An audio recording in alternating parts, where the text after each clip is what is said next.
प्रेत। जिंदगी किस वक्त अपना रुख बदल लेगी ये कोई नहीं जानता। कब फूलों से भरी बगिया उजड़कर खाक हो जाएगी, कब मैदान बंजर रेगिस्तान हो जाएगा और कब खुशियों से भरी जिंदगी मायूस हो जाएगी, ये कोई नहीं जानता। ये कहानी है कनिष्का की, जिसे अंदाजा भी नहीं था कि उसके जीवन का अगला पल उसके लिए क्या लाने वाला था। एक ऐसा अंधेरा जो हमेशा के लिए उसकी खुशियों को खा जाने वाला था। मम्मा, तुम कब से तैयार हो रही हो और कितनी देर? जल्दी चलो ना, हम लेट हो जाएंगी। अभी आई लाडो, बस 2 मिनट, साड़ी तो पहनने दे। लगता है आप भूल गई है कि आज मेरी कॉन्वोकेशन सेरेमनी है और मैं फर्स्ट आई हूँ। आज के दिन मैं लेट नहीं हो सकती मम्मा।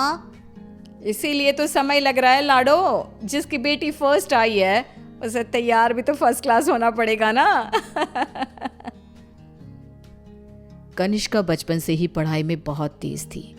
हमेशा फर्स्ट आना, एक्स्ट्रा करिकुलर एक्टिविटीज में पार्टिसिपेट करना और अपने घर वालों का नाम रोशन करना, ये सब उसके लिए आम था। हड़बड़ाते हुए अपनी मम्मी और पापा के साथ कनिष्का अपने कॉन्वोकेशन में चली जाती है।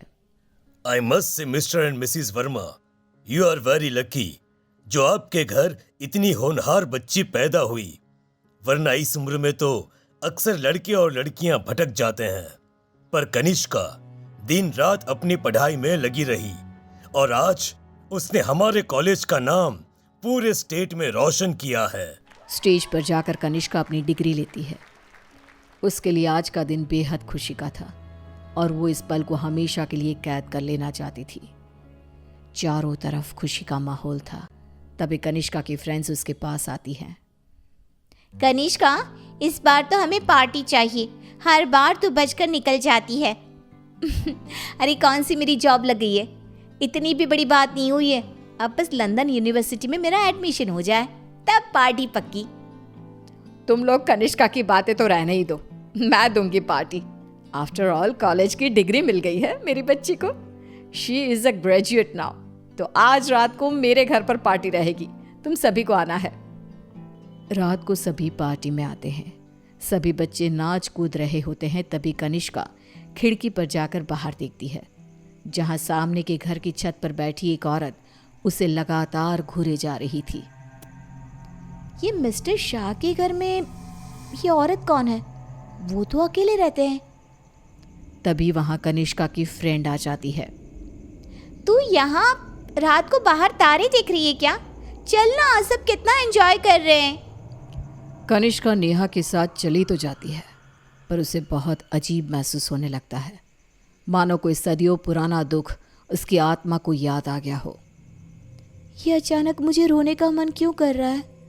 और ये स्मेल कहाँ से आ रही है? मम्मी, मम्मी लगता है कोई पार्टी में नॉनवेज ले आया है। Are you gone mad, Kanishka? We all know कि तुम्हारी फैमिली वेजिटेरियन है। तो ये सड़ी हुई मछलियों का गंध कहाँ से आ रहा है? क्या मजाक है ये कहकर कनिष्का जोर जोर से चीखने लग जाती है। कनिष्का की आवाज सुनकर गौतम वहां आता है। ड्रामा मत करो कनिष्का, बस इसी कारण से ही मैं पार्टी वार्टी पसंद नहीं करता।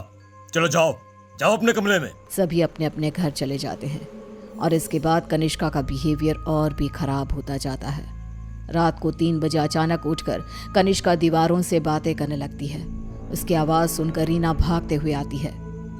अरे बेटा, इतनी रात को तुम यहाँ पर क्या कर रही हो? और दीवार को देखकर किससे बात कर रही हो लाडो? कोई नहीं है यहाँ। रीना कनिष्का को सीने से लगा लेती है। कनिष्का का शरीर बहुत गर्म था। रीना ये देखकर सोच में पड़ जाती है। आज तक मेरी बच्ची ने कभी ऐसा बिहेव नहीं किया, आज क्या हो गया है इसे? शाम तक तो बिल्कुल ठीक थी और अब अचानक इतना तेज बुखार। ये सब क्या हो रहा है? रीना भागकर थर्मोमीटर लाती है और कनिष्का का टेम्परेचर चेक करती है, पर उसका टेम्परेचर बिल्कुल नॉर्मल था। ऐसा कैसे हो सकता है? ये सब क्या हो रहा है? अचानक मेरी बेटी को किसकी नजर लग गई? रीना अपनी बेटी के साथ ही सो जाती है और अगली सुबह डॉक्टर को बुलाती है, पर डॉक्टर के टेस्ट के बाद भी सब कुछ नॉर्मल ही निकलता है। अब ये क्या नया लफड़ा आ गया है? एक और नया खर्चा। ये क्या कह रहे हैं आप? जब तक कनिष्का टॉपर थी तब तक आपकी बेटी थी और आज बेचारी बच्ची तकलीफ में है तो ये सब कहने लगे आप। रीना और गौतम में बहस हो जाती है। गुस्से में गौतम घर से बाहर निकलता है, जहां उसे पता चलता है कि मिस्टर शाह अब नहीं रहे। वो घर आकर कनिष्का के पास बैठी रीना को इस बात की खबर देते हैं, जिसे सुनते ही अब तक सोई कनिष्का अचानक मुस्कुराने लगती है और भागती हुई अपनी अलमारी खोलती है और सारे सामान को बाहर बिखेर देती है। क्या ढूंढ रही है बेटा, मुझे बता लाडो। इतने में कनिष्का के हाथ कैंची लग जाती है, जिसे लेकर वो अपने सर के सारे बाल काटने लगती है। मिल गया मम्मा, मिल गया। ये क्या किया तूने? अरे क्या हुआ है लाडो तुझे? मुझे पता, तूने कल से कुछ खाया भी नहीं। कुछ खा ले बेटा, कमजोर हो जाएगी। पेट भर गया है। कितनी उल्टियां भी की मैंने, पूरे के पूरे शाह को खाकर बैठा हूं मैं। खाकर बैठा हूं? ये सब क्या कह रही है तू? बाथरूम में जाकर देख ले। रीना बाथरूम में जाती है, जहां बेसिन में नीले रंग की उल्टी थी, जिसमें मांस के टुकड़े थे, जिसे देखकर रीना को भी उल्टी आने लगती है। वो भागकर वापस कनिष्का के कमरे में आती है। सुनिए जी, हमें जल्द से जल्द कनिष्का को किसी पंडित जी के पास ले जाना होगा। ये कुछ और ही है। आज के जमाने की होकर तुम ये सब क्या कह रही हो? ऐसा कुछ नहीं होता। गौतम अपनी पत्नी की बात को इग्नोर कर देता है। इसी तरह दिन बीतने लगते हैं। भूखी रहने के कारण अब कनिष्का के शरीर की हड्डियां भी दिखने लगती है। उसकी आंखों के नीचे काले गड्ढे आ चुके थे। अब मैं किसी की नहीं सुनूंगी, बहुत हुआ। रीना अपनी जान पहचान के एक पंडित जी को अपने घर पर लेकर आती है, जो कनिष्का की हालत देखकर ही समझ जाते हैं। बच्ची की हालत बहुत खराब है, इसे मैं नहीं संभाल पाऊंगा। ये मेरे गुरुजी ही कर सकते हैं, जो कुछ ही दिन पहले साधना के लिए हिमालय जा चुके हैं। रीना हर तरफ हाथ पैर मारती है कि कहीं कोई रास्ता दिख जाए। फिर उसे घोस्ट कैचर के बारे में पता चलता है। डूबते को तिनकी का सहारा समझ रीना उनकी टीम को भी अपने घर पर बुला लेती है और वो लोग कनिष्का से पूछताछ शुरू कर देते हैं। क्या आई हो तुम और कौन हो? कितनों के नाम बताऊं? मतलब तुम एक से ज्यादा हो, एक से ज्यादा हो इस लड़की के शरीर में। बताओ बताओ कितने हो? हम 42 प्रेत हैं। कनिष्का की बात सुन वहां मौजूद सब लोग हैरान रह जाते हैं। उसके शरीर में बसे इन प्रेतों को निकालना अब किसी के बस में नहीं रह गया था। उसी शाम कनिष्का की मृत्यु हो जाती है, जिसका सदमा रीना बर्दाश्त नहीं कर पाती और सब कुछ छोड़ अपनी बेटी के साथ हुए इस हादसे के पीछे की वजह का पता लगाने निकल पड़ती है। सास की जादुई शक्ति। कौशल्या ने एक रात सपना देखा।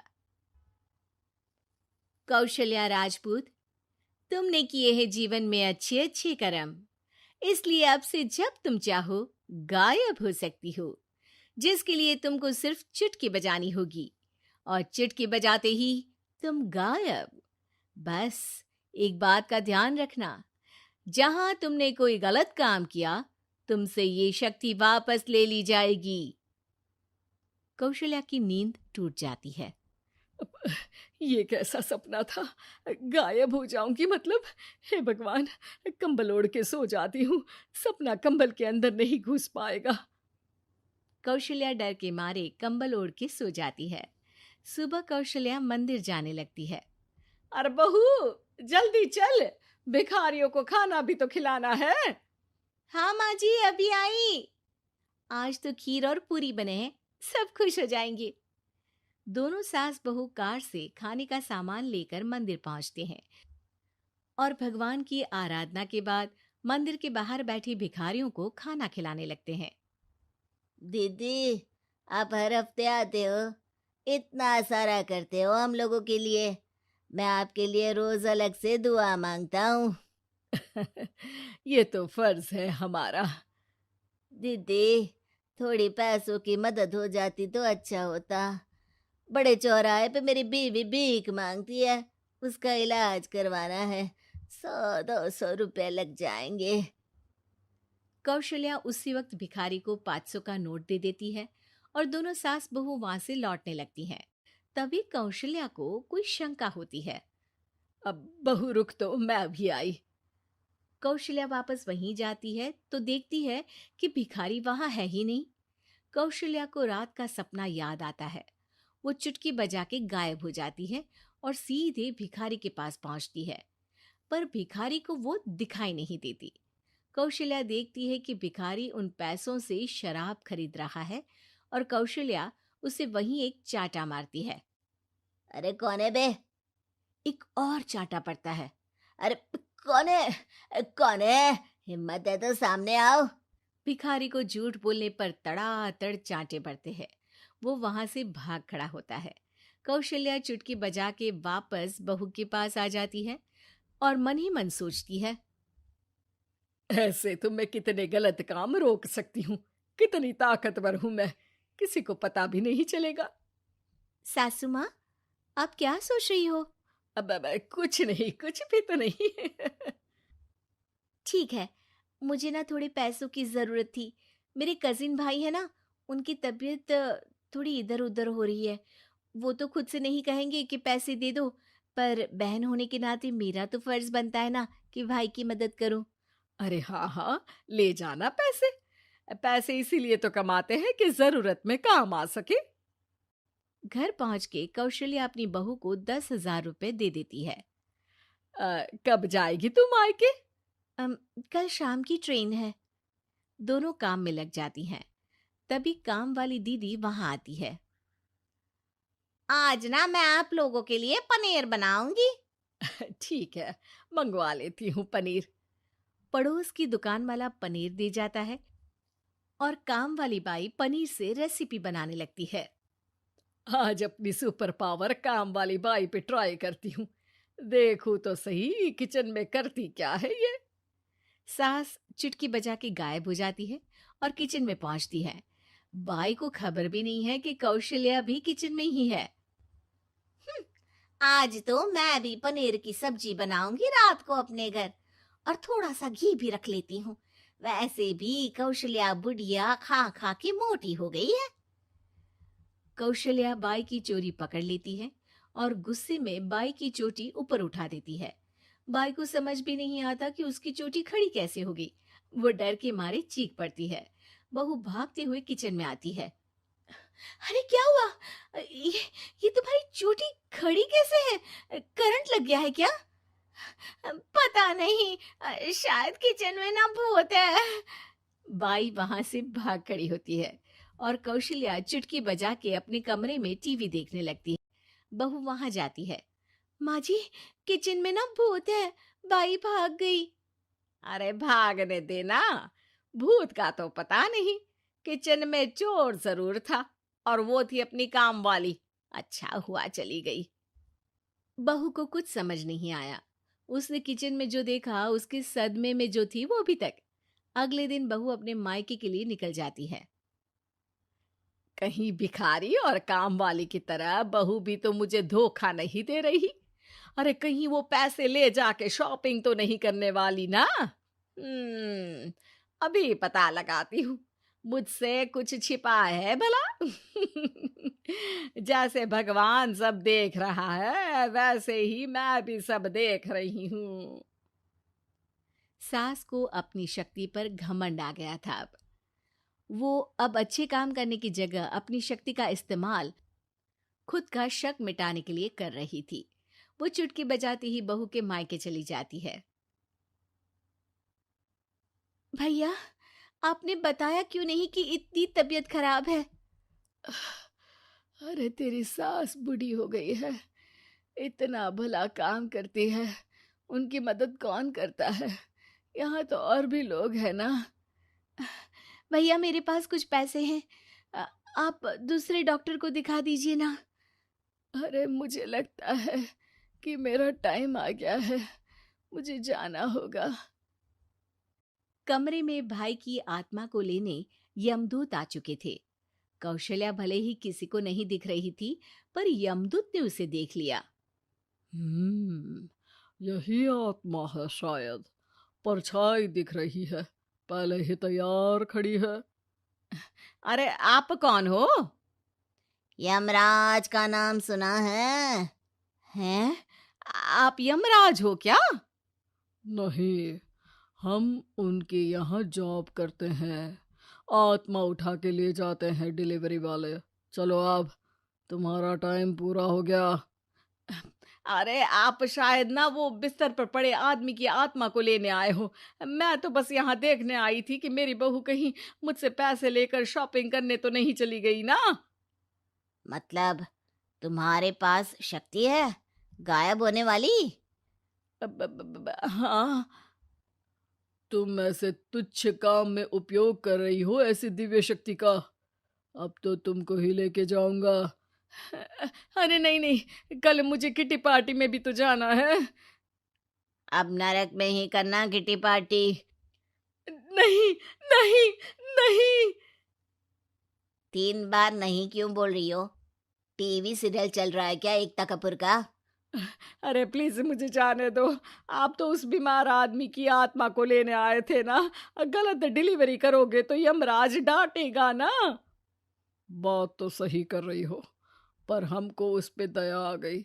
अभी उसकी उम्र ही क्या है, पर कुछ तो लेके जाना पड़ेगा ना। एक काम करो, अपनी शक्ति दे दो गायब होने वाली। हैं? अरे क्यों? तुम पृथ्वीलोक का भ्रष्टाचार रोक सकती थी, चोरी रोक सकती थी, अरे कोरोना रोक सकती थी, पर तुमने अपनी बहू की जासूसी करना शुरू कर दिया। अरे लेकिन किंतु परंतु। यमदूत सास की शक्ति लेके वापस चले जाते हैं। कौशल्या की परछाई हवा से नीचे गिरती है और जमीन पे आते आते कौशल्या का शरीर सामने आ जाता है। अरे लग गई, कितने ऊपर से फेंका। माँ जी, आप यहाँ ऊपर से कैसे गिरी? अरे समधन जी, आप अचानक कमरे में। सब घबरा जाते हैं। सास बहू को सारी बात बता देती है। ये लो आपके 10,000 रुपये। आपको मुझ पे इतना भी भरोसा नहीं है? अरे बहन, मुझे दर्द नहीं हो रहा है अब, अचानक से सब अच्छा होने लगा है। अरे तो फिर बिस्तर से उठ जाओ और मुझे लेटने दो। गिरी हूं ऊपर से तो पूरा बदन दुख रहा है। भाई को तो यमदूत ठीक करके जाते हैं, पर कौशल्या देवी दर्द के मारे बिस्तर पर आ जाती हैं। हमारी वीडियो को लाइक करें, चैनल को सब्सक्राइब करें और घंटी वाला आइकन जरूर दबाएं।